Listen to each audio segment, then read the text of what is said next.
Thank you very much to our DTI Secretary, Secretary Fred Pascual. Please take your seats.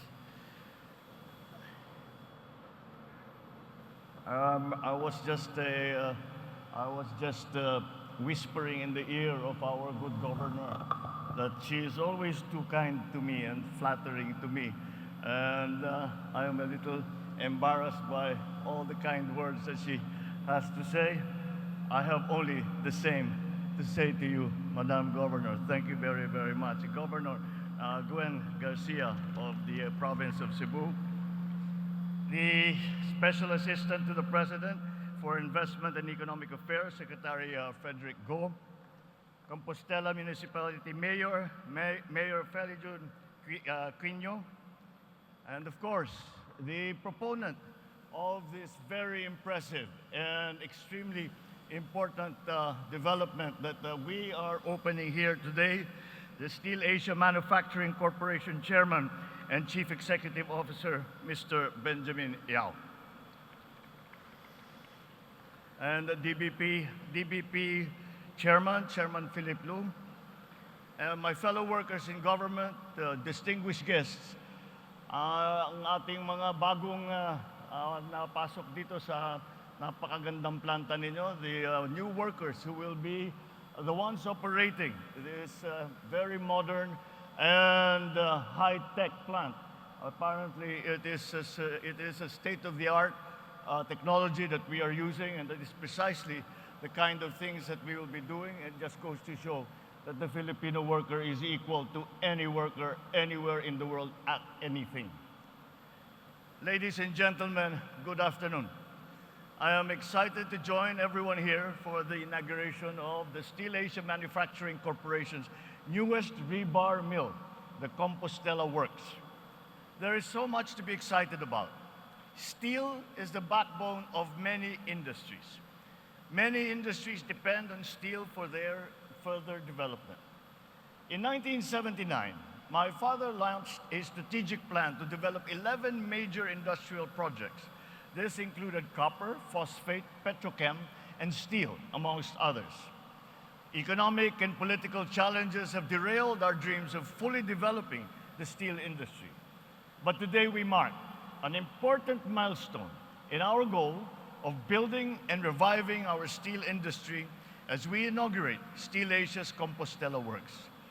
Once the Compostela Works becomes fully operational, it will have an annual production capacity of 1 million tons of rebar, making it the country's largest steel plant.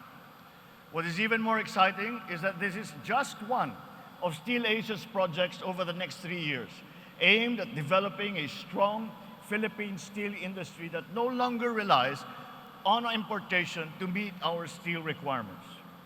These projects align perfectly with the recently signed Tatak Pinoy Law, a law which aims to reduce our country's import dependence and to be a mother industry to the manufacturing sector. Apart from that, it also supports this administration's flagship Build Better More program that seeks to spur industrial growth and infrastructure development. We must thank SteelAsia Manufacturing Corporation for bringing this state-of-the-art steel plant to fruition, and more importantly, for bringing meaningful employment to the 300 personnel in this plant. This does not yet include the 1,500 jobs that it will generate in the local community. For nearly 6 decades, you have been a formidable player in our country's steel industry. Over 70% of all infrastructure, housing, power, industrial, and other office developments in the country use SteelAsia rebar. It signifies your indispensable role in our socio-economic transformation. With SteelAsia's increased manufacturing capacity of 3 million tons annually, you will also solidify our position in the global market. I would like to temper, however, this celebration that we are enjoying today with an important note that the government and private sector has to do more to develop the industry further. At present, the Philippines is the only member state in ASEAN without its own integrated steel mill. Thus, there is limited production of certain steel products as the country still imports basic raw materials. The Compostela Works is one step forward in building a more sustainable and highly linked steel industry. To support our social and economic growth, I encourage everyone to work with us in addressing the remaining supply chain gaps in the steel industry. I invite all stakeholders to pursue more investments aimed at reducing, if not eliminating, the limited raw materials situation. We certainly recognize that much needs to be done towards achieving a reliable supply chain that will give birth to a new and integrated manufacturing industry. So I call on the Department of Trade and Industry, as lead, along with the Department of Energy and other agencies and stakeholders, to resolve the industry's concerns regarding high power and logistics costs, which make up the bulk of its production plant's inputs.